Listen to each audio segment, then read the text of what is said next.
Tiếp tục liên quan đến đối đầu Nga phương Tây, trong một bài phát biểu mới đây ở thủ đô Moscow, Tổng thống Putin nói rằng phương Tây đang chơi trò địa chính trị nguy hiểm. Ông cũng cảnh báo thế giới đang nguy hiểm nhất từ sau Đại chiến thứ hai.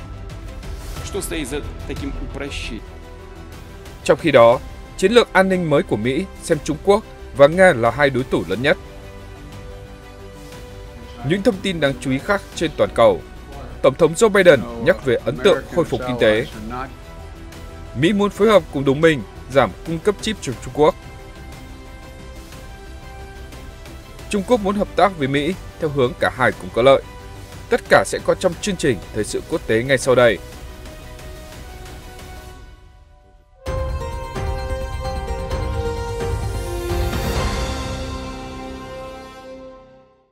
Chào mừng quý vị đến với chương trình Thời sự quốc tế hôm nay. Sau đây là những thông tin chi tiết.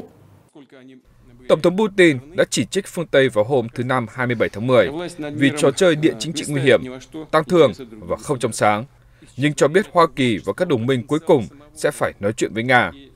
Ông Putin nói tại câu lạc bộ kinh tế ở Vandai ở Moscow rằng quyền lực trên toàn thế giới là điều mà phương Tây đặt lên hàng đầu trong trò chơi của mình.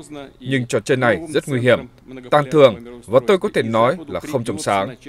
Người gieo gió, như người ta nói, sẽ gặt bão. Tôi luôn tin tưởng vào lẽ thường, nên tôi cho rằng sớm muộn gì phương Tây sẽ phải bắt đầu một cuộc trò chuyện bình đẳng về tương lai mà chúng ta cùng chia sẻ và càng sớm càng tốt. Ông Putin nói rằng phương Tây bị che mắt bởi chủ nghĩa thực dân đã kích động cuộc xung đột ở Ukraine và đang tìm cách gây ra một cuộc khủng hoảng ở eo biển Đài Loan trong nỗ lực nhằm thực thi sự thống trị toàn cầu. Nga đưa quân vào Ukraine vào ngày 24 tháng 2, gây ra cuộc đối đầu lớn nhất với phương Tây kể từ cuộc khủng hoảng tên lửa Cuba năm 1962. Trong sâu thẳm của chiến tranh lạnh khi đó, Liên Xô và Hoa Kỳ tiến gần nhất đến chiến tranh hạt nhân. Trích dẫn một bài giảng tại Harvard năm 1978 của nhà bất đồng chính kiến người Nga Alexander Solzhenitsyn, ông Putin nói rằng phương Tây công khai phân biệt chủng tộc và coi thường các dân tộc khác trên thế giới. Ông nói, tự tin vào khả năng của mình trong trạng thái nguy hiểm, Nga sẽ không bao giờ chấp nhận phương Tây cố gắng ra lệnh Nga phải hành động như thế nào. Không giống như phương Tây, chúng tôi không can thiệp nội bộ vào các dân tộc khác. Tuy nhiên, phát biểu trước các chuyên gia từ 44 quốc gia khác nhau, ông Putin nói rằng Nga không coi mình là kẻ thù của phương Tây. Cũng trong bài phát biểu mới đây ở Moscow tại diễn đàn Vandai, Tổng thống Vladimir Putin cho biết thế giới đang đối mặt với thập kỷ nguy hiểm nhất kể từ Thế chiến thứ hai, khi giới tinh hoa phương Tây ngăn chặn sự sụp đổ không thể tránh khỏi của sự thống trị toàn cầu bởi Hoa Kỳ và đồng minh. Về việc đưa quân vào Ukraine vào ngày 24 tháng 2, ông Putin đã ra hiệu rằng mình không hối tiếc về chiến dịch quân sự đặc biệt. Ông nói tiếp, thời kỳ thống trị của phương Tây đối các vấn đề thế giới sắp kết thúc, một thế giới hậu bá quyền, công lý và an ninh cho mọi người. Chúng ta đang đứng ở biên giới lịch sử.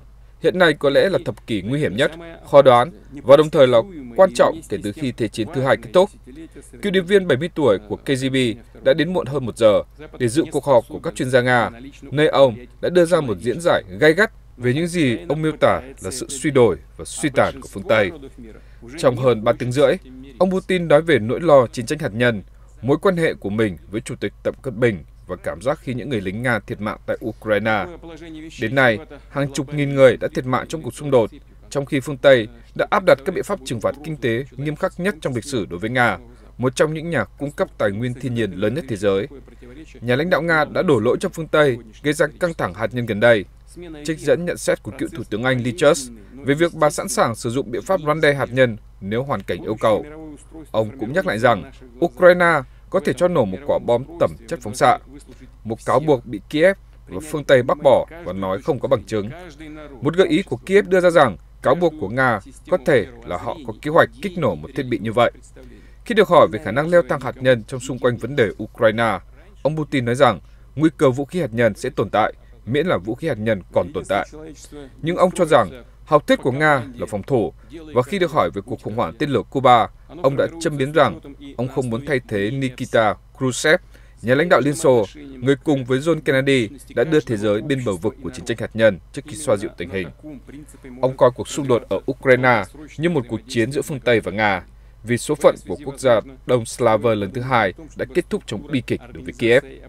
Ông Putin cho biết thêm, ông thường xuyên nghĩ đến thương vong của Nga ở Ukraine. nhưng tránh đi vào chi tiết về những gì phương Tây nói là tổn thất lớn. Tổng thống Biden hôm thứ Năm 27 tháng 10 đã công bố một khoản đầu tư lớn ở ngoại ô New York để làm rõ tương phản giữa hồ sơ kinh tế của ông và các đề xuất của Đảng Cộng Hòa, những người mà ông cho rằng dường như đang nghĩ rằng sẽ có một cuộc suy thoái. Ông Biden trong bài phát biểu tại trường cao đẳng cộng đồng Onondaga ở New York đã kêu gọi khoản đầu tư 100 tỷ đô la cho Micron trong 2 thập kỷ tới để xây dựng cơ sở sản xuất chất bán dẫn trong khu vực. Ông xem nó như một nhân tố thay đổi cuộc chơi đối với kinh tế địa phương và là một dấu hiệu cho thấy các chính sách của ông có hiệu quả trong việc thúc đẩy sản xuất trong nước. Nói rộng hơn, ông tìm cách đối chiếu chương trình nghị sự kinh tế của Đảng Dân Chủ với các đề xuất chính sách của Đảng Cộng Hòa như một phần của thông điệp kết thúc giữa kỳ, tập trung vào những lo ngại của cử tri về kinh tế. Ông nói, Đảng Cộng Hòa luôn có nền tảng, hay nói rằng đây là những gì họ đang làm. Họ không thể cho bạn biết họ đang làm gì, nhưng họ sẽ đảm bảo rằng họ sẽ cho bạn biết họ chống lại điều gì. Ông Biden đã đề cập đến một số chính sách của Đảng Cộng Hòa, bao gồm việc gia hạn cắt giảm thuế được thực hiện dưới thời cựu Tổng thống Trump, đảo ngược chương trình xóa nợ cho sinh viên và bãi bỏ đạo luật giảm lạm phát. Ông cũng cảnh báo rằng Đảng Cộng Hòa sẽ tìm cách đưa ra an sinh xã hội và Medicare thay thế Obamacare. Ông Biden nói, gật đầu với hạ nghị sĩ John Katko đã nghỉ hưu, người đại diện cho trường Syracuse. Những người bạn Đảng Cộng Hòa của tôi trong Quốc hội dường như đang tin rằng có một cuộc suy thoái, khả năng hiện tại bị loại trừ. Tổng thống Biden cũng nhiều lần thay đổi chính sách của người tiền nhiệm, khiến ông Trump mệt mỏi. Ông Biden từng nói, Tổng thống tiền nhiệm đã để lại một chuỗi những lời hứa bị đổ vỡ ở những nơi như Wisconsin, Indiana, Georgia và Ohio, nơi những khoản đầu tư đã hứa và việc làm và sản xuất trong nước không bao giờ thành hiện thực. Khu vực Syracuse ở New York phải đối mặt với khó khăn kinh tế trong vài năm qua, với các công ty lớn như Carrier đưa việc làm ra khỏi thành phố. Khoản đầu tư vào Micron được coi là một động lực lớn cho khu vực vì nó sẽ cung cấp hàng nghìn việc làm trong 2 thập kỷ tới nếu công ty thực hiện đúng cam kết. Bài phát biểu được đưa ra sau vài giờ khi dữ liệu liên bang cho thấy nền kinh tế Hoa Kỳ tăng trưởng 2,6% trong quý thứ 3 của năm. Đó là tin tức đáng hoan nghênh tại Nhà Trắng, nơi các quan chức đã đẩy lùi lo ngại về một cuộc suy thoái sắp xảy ra khi các cử tri liên tục coi kinh tế là mối quan tâm hàng đầu trước đợt bỏ phiếu cho cuộc bầu cử ngày 8 tháng 11 tới. Các cuộc thăm dò liên tiếp cho thấy ông Biden có mức tín nhiệm thấp, ông mất điểm với cử tri về cách xử lý nền kinh tế khi giá khí đốt, chi phí hàng tạp hóa và các hàng hóa khác cũng như tỷ lệ nợ thế chấp tăng. Ông Biden nói tiếp, đó là một vài năm khó khăn đối với rất nhiều người mà tôi đã lớn lên cùng. Những người Mỹ chăm chỉ, đối với nhiều gia đình, mọi thứ vẫn còn khó, nhưng có những điểm sáng ở đó, kinh tế Mỹ đang dần dần khẳng định lại chính mình. Ông Biden cũng là người đã tốt nghiệp trường luật của Đại học Syracuse ở New York. Lầu Năm Góc hôm thứ Năm 27 tháng 10 đã công bố tài liệu mới, phác thảo chiến lược sâu rộng về an ninh của Hoa Kỳ, nhằm tìm kiếm thêm sức răn đe đối với Nga và Trung Quốc. Chiến lược phòng thủ quốc gia 2022 được phát hành cùng với đánh giá tiềm lực hạt nhân và đánh giá phòng thủ tên lửa, được đưa ra 8 tháng sau khi Nga tấn công Ukraine và theo sau nhiều mối đe dọa gần đây từ Trung Quốc. Lần đầu tiên được trao cho Quốc hội ở dạng phân loại vào tháng 3, đây là tài liệu lần đầu tiên sau gần 5 năm kể từ đầu năm 2018 khi chính quyền Trump phát hành phiên bản trước. Chiến lược phòng thủ quốc gia khi đó là chiến lược đầu tiên trong nhiều thập kỷ tập trung vào phòng thủ của Hoa Kỳ trước các đối thủ như Trung Quốc và Nga thay vì các tổ chức cực đoan. Phiên bản dưới thời Tổng thống Biden tiếp tục với dòng suy nghĩ đó, mặc dù coi Trung Quốc là đối thủ cạnh tranh chiến lược tiềm tàng trong những thập kỷ tới, đồng thời gọi Nga là mối đe dọa cấp tính, được thể hiện gần đây nhất bằng cuộc tấn công vào Ukraine. Trong văn bản có đoạn, Trung Quốc và Nga hiện đang đặt ra nhiều thách thức và nguy hiểm hơn đối với an toàn và an ninh nước Mỹ, ngay cả khi các mối đe dọa khủng bố vẫn còn tồn tại. Cả hai quốc gia đã triển khai khả năng không gian có thể nhắm mục tiêu vệ tinh GPS của Mỹ. Cả Moscow và Bắc Kinh có thể sử dụng một loạt các công cụ nhằm cản trở sự chuẩn bị và phản ứng của quân đội Hoa Kỳ trong một cuộc xung đột tiềm tàng, bao gồm các hành động nhằm làm suy yếu ý chí của công chúng Hoa Kỳ và nhằm vào cơ sở hạ tầng quan trọng. Phát biểu với các phóng viên sau khi công bố chiến lược, Bộ trưởng Quốc phòng Lloyd Austin nói rằng mặc dù Nga không thể thách thức Hoa Kỳ một cách có hệ thống về lâu dài, Trung Quốc lại gây ra mối đe dọa tức thời và rõ ràng đối với lợi ích và giá trị của nước Mỹ. Chiến lược mới cũng tập trung vào khả năng hạt nhân và tên lửa ngày càng tăng của Triều Tiên, chương trình hạt nhân của Iran, các tổ chức cực đoan bao gồm nhà nước Hồi giáo IS, Al-Qaeda và Al-Shabaab, cũng như các thách thức xuyên biên giới như biến đổi khí hậu và đại dịch COVID-19. Tài liệu không bao gồm chi tiết cụ thể về cách Lầu Năm Góc sẽ làm việc với các đồng minh và đối tác, hoặc cách họ sẽ thay đổi thủ tục, mua sắm vũ khí hoặc nhân sự để đối phó với các mối đe dọa đã nêu. Thay vào đó, Lầu Năm Góc xếp hạng các mối đe dọa lớn nhất đối với Hoa Kỳ, phát thảo rộng rãi cách quân đội sẽ phản ứng và thúc đẩy các yêu cầu chi tiêu quốc phòng trong tương lai, bao gồm cả vũ khí nào để đầu tư phát triển. Mối quan tâm lớn nhất trong tài liệu dường như là các kho vũ khí hạt nhân ngày càng tăng do Nga và Trung Quốc sở hữu, với việc chính phủ Hoa Kỳ đặt cược rằng năng lực hạt nhân của họ vẫn là hậu thuẫn cuối cùng cho khả năng răn đe chiến lược. Ông Austin nói, Lầu Năm Góc hoàn toàn cam kết hiện đại hóa bộ ba hạt nhân là tên lửa, đạn đạo xuyên lục địa trên mặt đất, máy bay ném bom và vũ khí phóng từ tàu ngầm. Nga với kho dự trữ khoảng 2.000 vũ khí hạt nhân chiến thuật được đồn đoán có khả năng sẽ sử dụng ở Ukraine để cố gắng giành chiến thắng hoặc tránh thất bại nếu có. Tổng thống Nga Putin đã đe dọa sử dụng hạt nhân. Mặc dù hôm thứ Năm 27 tháng 10, ông khẳng định rằng Moscow không có ý định sử dụng vũ khí hạt nhân trong chiến tranh. Các quan chức Mỹ cho biết họ không thấy có sự thay đổi nào trong tư thế hạt nhân của Nga. Điều này cho thấy Nga chưa có ý định chuyển sang sử dụng một loại vũ khí như vậy. Trong khi đó, Trung Quốc có kế hoạch tăng kho vũ khí hạt nhân của mình lên khoảng 1.000 đầu đạn vào cuối thập kỷ này.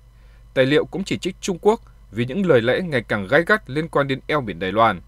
Lầu Năm Góc nêu rõ, thách thức toàn diện và nghiêm trọng nhất đối với an ninh quốc gia của Hoa Kỳ là đến từ Trung Quốc nhằm thay đổi trật tự khu vực Ấn Độ Dương-Thái Bình Dương và các hệ thống quốc tế cho phù hợp với lợi ích của họ. Một quan chức cấp cao của Bộ Thương mại Mỹ vừa cho biết, trong thời gian tới, chính quyền Tổng thống Biden dự kiến sẽ đạt được thỏa thuận với các đồng minh để lập mặt trận mới hạn chế việc Trung Quốc tiếp cận các công cụ sản xuất chip hiện đại. Đầu tháng này, Bộ Thương mại Mỹ đã công bố một loạt các biện pháp kiểm soát xuất khẩu, bao gồm hạn chế chặt chẽ việc Trung Quốc tiếp cận công nghệ sản xuất chip của Hoa Kỳ, mở rộng phạm vi hoạt động trong nỗ lực làm chậm các tiến độ công nghệ và quân sự của Trung Quốc. Động thái vấp phải sự chỉ trích vì không đưa ra các đồng minh chủ chốt vào sứ mệnh hạn chế này, vì các công ty Nhật Bản và Hà Lan cùng với các công ty Mỹ sản xuất thiết bị sản xuất chip. Theo các chuyên gia, nếu công ty Mỹ không cung cấp thiết bị sản xuất chip cho Trung Quốc, nhưng các công ty Nhật Bản và Hà Lan cung cấp, thì quyết định của chính phủ Mỹ sẽ không có hiệu quả. Do vậy, nhất thiết phải phối hợp chặt chẽ với các đồng minh để tạo ra một mặt trận chung thống nhất. Chủ tịch Trung Quốc Tập Cận Bình mới đây cho biết, nước này sẵn sàng làm việc với Hoa Kỳ để tìm cách hòa hợp vì lợi ích đôi bên. Truyền hình nhà nước Trung Quốc đưa tin như vậy vào hôm thứ Năm 27 tháng 10, trước thềm cuộc gặp có thể với Tổng thống Mỹ Joe Biden tại Indonesia vào tháng 11 tới. Với tư cách là các cường quốc, Trung Quốc và Hoa Kỳ nên tăng cường giao tiếp và hợp tác để giúp mang lại sự ổn định cho thế giới. Ông Tập nói tại một sự kiện của Ủy ban Quốc gia về quan hệ Hoa Kỳ-Trung Quốc hôm thứ Tư ngày 26 tháng 10.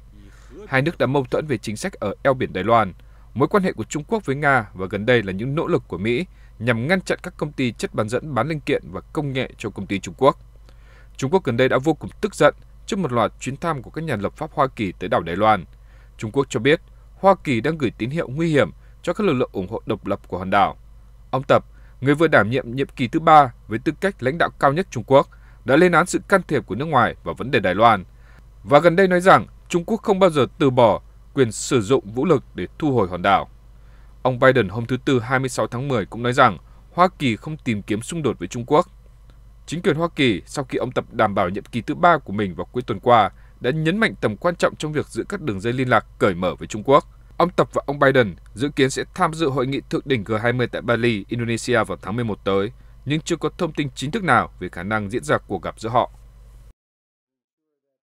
Chương trình thời sự quốc tế của chúng tôi đến đây là kết thúc. Chân thành cảm ơn quý vị đã quan tâm theo dõi. Xin chào và hẹn gặp lại quý vị trong những chương trình tiếp theo.